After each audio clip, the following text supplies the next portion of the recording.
안녕하세요. 성경 팟캐스트 사무엘상 18장 강해를 이어가겠습니다. 기독교 문필가 함석헌 씨가 쓴 시인데요. 제가 일부를 읽어드릴게요. 그대 그런 사람을 가졌는가? 말리길 나서는 길 처자를 내맡기며 맘 놓고 갈 만한 그런 사람을 그대는 가졌는가? 온 세상이 다 나를 버려 마음이 외로울 때에도 저 마음이야 하고 믿어지는 그 사람을 그대는 가졌는가? 여러분 어떠세요? 그런 사람 있으세요? 세상 살면서 내 마음을 털어놓을 수 있는 친구가 있다는 건 얼마나 중요한지 모릅니다. 나이가 들면서 또 세상살이에 치여 바쁘게 살아가다 보니까 어느새 그렇게 많던 친구들도 점점 줄어드는 것 같아요. 여러분들은 어떠세요? 그래도 혹시 이런 사람이 있는지 모르겠습니다. 세월이 지나도 편하게 연락할 수 있는 사람. 한참 후에 우연히 만나도 어제 만났던 것 같은 그런 사람이요. 그런 사람이 진짜 친구가 아닌가 생각을 해봅니다. 그런 의미에서 이번 주는 여러분 어때요? 한번 오래된 친구하고 한번 전화통화 한번 해보시지요.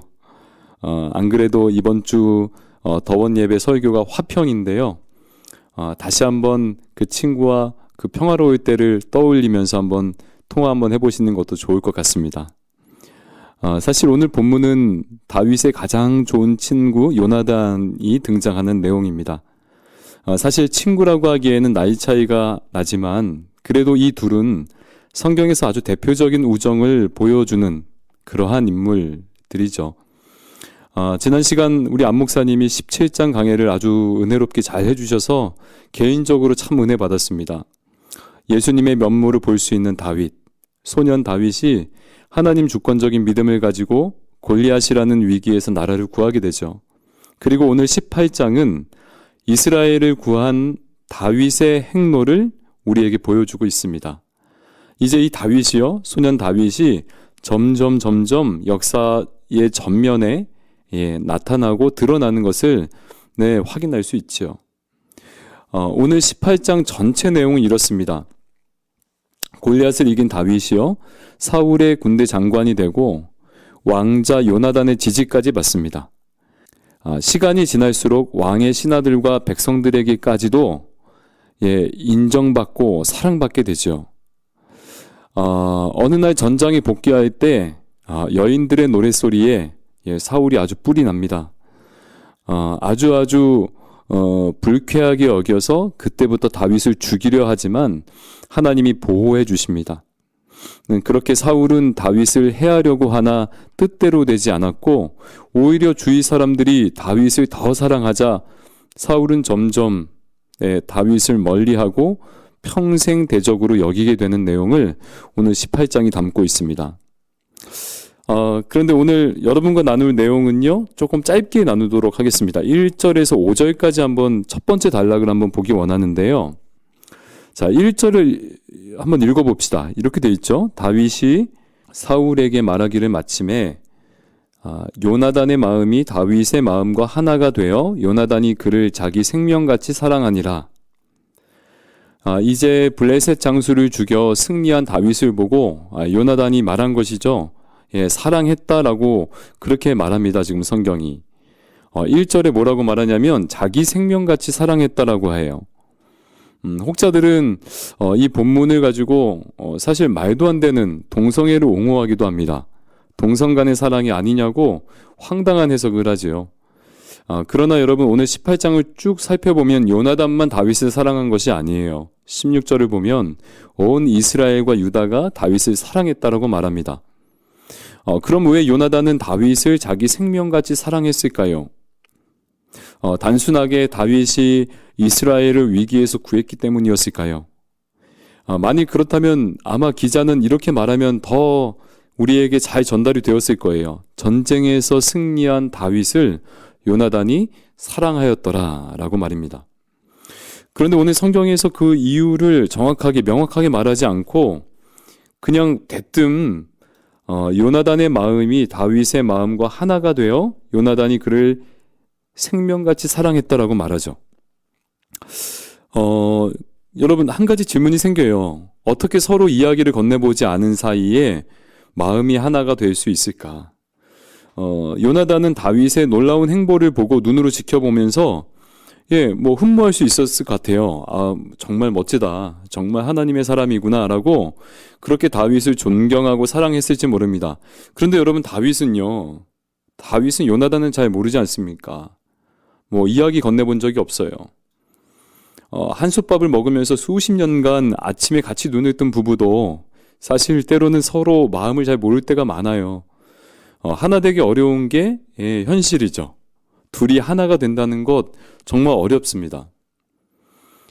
그런데 오늘 왜 성경은 다윗과 요나단의 마음이 하나가 되었다라고 말하고 있을까요? 저는 그 이유를 오늘 성경에서 이 사무엘서에서 찾고 싶어요. 다윗과 요나단의 마음이 어떻게 하나가 되었을까? 또 하나라고 말한 이유가 뭘까? 요나단이 다윗을 자기 생명같이 사랑한 이유를 이렇게 말하는 것이죠. 그 성경 구절 안에서는 둘의 마음이 하나가 되었다라고 말하는 거예요. 둘의 마음이 하나가 되었다. 이것은 그들이 같은 신앙을 가졌다라고 우리가 해석을 할 수 있습니다. 사무엘상 14장에 보면 블레셋과의 전쟁에서 요나단의 고백을 볼 수 있어요. 자, 사무엘상 14장 6절인데요.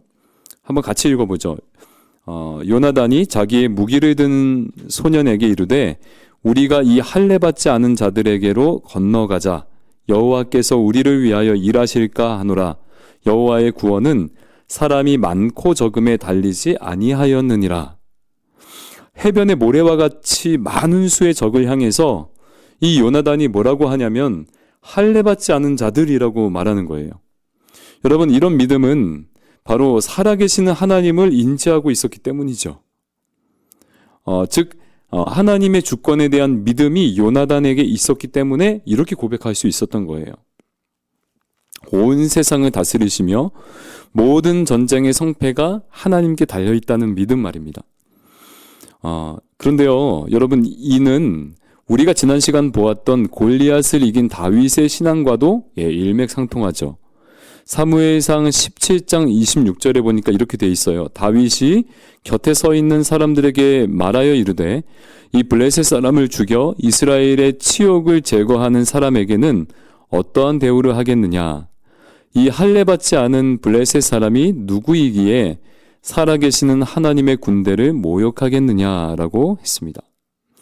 그렇죠. 다윗 역시 그 거대한 골리앗을 이렇게 말해요. 할례 받지 못한 자. 다시 말해 이는 살아계시는 하나님에 대한 철저한 하나님 주권적인 믿음이 다윗에게도 있었다는 것이죠. 이렇게 두 사람은 같은 믿음, 같은 신앙 고백을 하는 사람들이었다는 거예요. 쉽게 말하면 다윗과 요나단 이 둘은 같은 신앙 고백을 하는 믿음의 공동체라는 뜻이기도 하겠죠. 여러분, 이를 신약, 오늘날에는 어떻게 부르죠? 교회라고 부릅니다. 우리도 지금 이 방송을 듣고 있는 여러분도 저도 같은 신앙 고백을 하는 자들이죠. 하나님께서는 창조주이시죠. 온 세상을 만드셨고 또 주인이십니다. 그 하나님을 반역한 죄인인 우리는 죽을 수밖에 없죠. 그러나 그런 우리를 위해 하나님은 자기 외아들 독생자 예수 그리스도를 이 땅에 보내셨습니다. 참혹한 십자가에서 우리를 대신하여 하나님의 영벌을 대신 받으셨고 그렇게 해결하셨고 우리는 이 하나님의 일을 믿음으로 구원을 얻게 된 것입니다. 그래서 이제 우리는 예수 핏값으로 하나님께 사신 바 된 거죠. 예수 핏값으로 우리를 사신 거예요. 이제 그래서 내 삶은 내 것이 아니라 하나님의 것이라는 고백. 무슨 말이에요? 구원은 전적으로 하나님께 달려있다는 뜻이에요. 여러분, 이것이 바로 다윗의 신앙 고백이죠. 여호와의 구원하심이 칼과 창에 있지 않다라는 고백 말입니다. 다시 말해 인간의 노력과 열심에 구원이 있는 것이 아니라 여호와께 있습니다. 말씀을 내가 잘 지켜서도 아니고 또 기도를 많이 해서도 아니고 전도를 많이 해서도 우리가 구원 얻는 것이 아니라 또 여러 가지 도덕적이고 선한 일들을 했다고 구원하는 것이 아니라 구원은 하나님이 아들을 통해 하신 일을 믿고 받아들일 때 하나님께서 은혜로 주신 것이란 그런 뜻이죠. 예, 엄청난 은혜입니다. 그래서 복음이라고도 하지요. 이런 믿음을 가진 공동체, 즉 교회는 오늘 성경 기자가 말하는 것처럼 어때요? 다윗과 요나단 서로 마음이 하나가 되었다. 하나가 되어야 한다는 것이고 쉽게 말하면 서로 사랑해야 하는 의무가 있다는 뜻입니다. 교회 안에 우리 공동체 안에 슬픔을 당한 자가 있으면 함께 슬퍼하고 또 기뻐하는 자가 있으면 함께 즐거워해야 한다는 거예요. 누가 어렵고 또 슬픔을 당하면 에이 속으로 쌤통이다라고 즐거워하는 것이 아니라 함께 그 이와 함께 그 자리에 함께 있어 지켜주는 것. 어떤 이가 잘 되면 같이 즐거워해 주고요. 어떤 이가 어려운 일을 당하면 함께 아파해 주는 것이요. 여러분 그렇게 우리는 서로 사랑해야 된다는 거예요. 그렇게 하나가 되어야 한다는 것이죠. 주님이 우리를 먼저 사랑하셨죠. 주님이 먼저 생명을 다해 사랑하셨습니다. 그리고 우리도 그 받은 사랑을 가지고 서로 사랑해야 하는 것이죠. 자기 생명, 자기 몸처럼 사랑해야 한다는 거예요. 오늘 요나단의 고백처럼 말입니다. 우리 모두의 부르심이에요. 그래서 오늘 18장은 우리의 대표가 되시는 예수님 안에서 구원 얻은 우리가 바로 교회라는 공동체를 이루고 이는 한 몸이라는 복된 진리를 보여주는 말씀이기도 하죠. 여러분, 그럼 우리 한번 이렇게 생각해 봐요. 사랑이 뭘까? 성경에서 말하는 사랑이 무엇일까? 사실 오늘 본문에도 나와 있어요. 말씀 3절과 4절을 보면요. 이렇게 되어 있습니다. 오늘 18장 3절과 4절이요.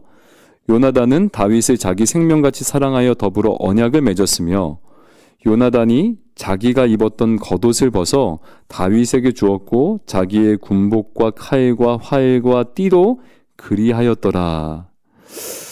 네, 오늘 성경의 요나단이요.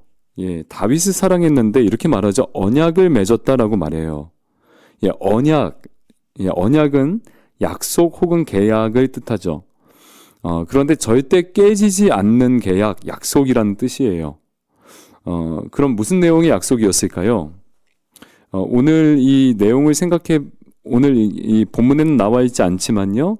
나중에 사무엘하 1장 26절에 보면 다윗이 요나단의 죽음을 애도하면서 요나단을 형제라고 부릅니다. 형제.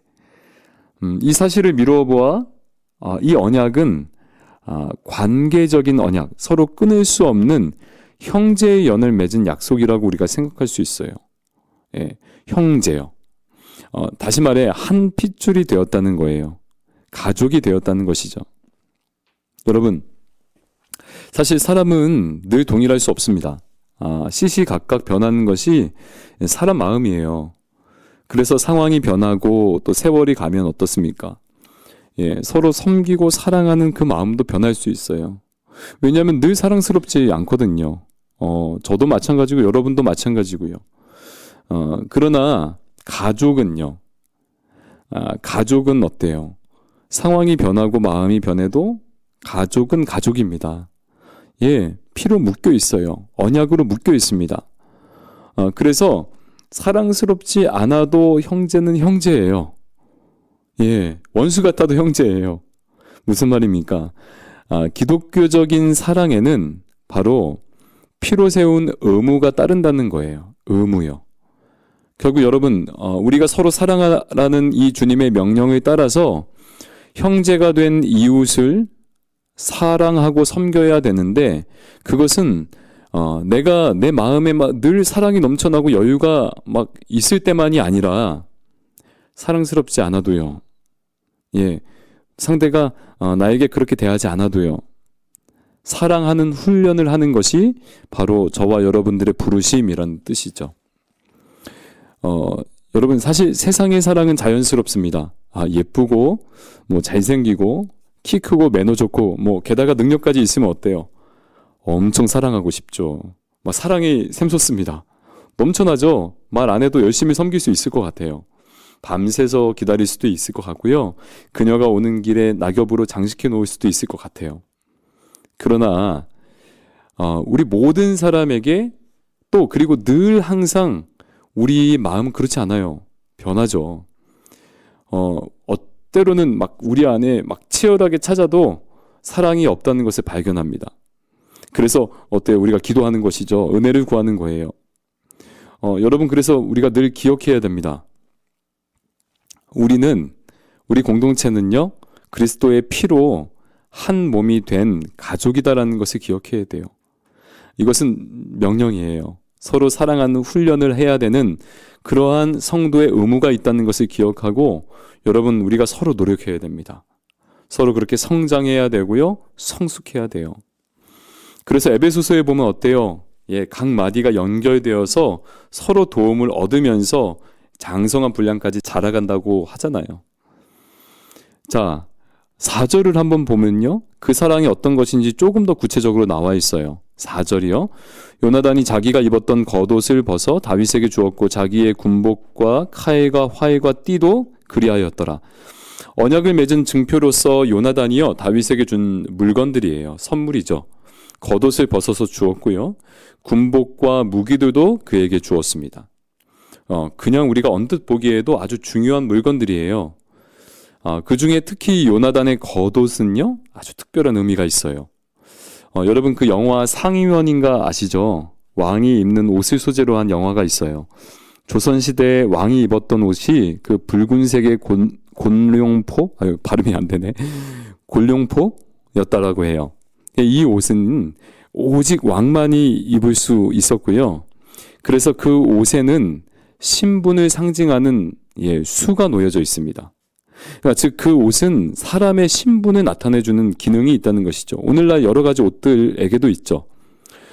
당시 유대 사회에서도 겉옷은 그 사람의 사회적 권위를 의미했습니다. 왕이 입는 겉옷은 바로 왕으로서의 권위를 상징했던 것이죠. 그래서 지금 왕자인 요나단이 벗어준 그 겉옷은요, 사실은 차기 왕권에 대한 의미도 있어요. 이제 사울에 이어서 이스라엘의 왕권을 이을 자가 바로 요나단 자신이 아니라 당신이란 뜻이에요. 다윗이란 뜻이죠. 여러분, 그런데 이게 사랑이에요.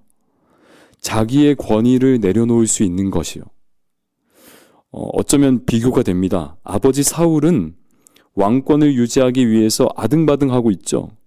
어떻게든 다윗을 죽이려고 하고요. 어떻게든 자기 왕권을 가지고 더 자기 왕국을 만들려고 하고 있어요. 그런데 요나단은 어때요? 왕권을 포기했습니다.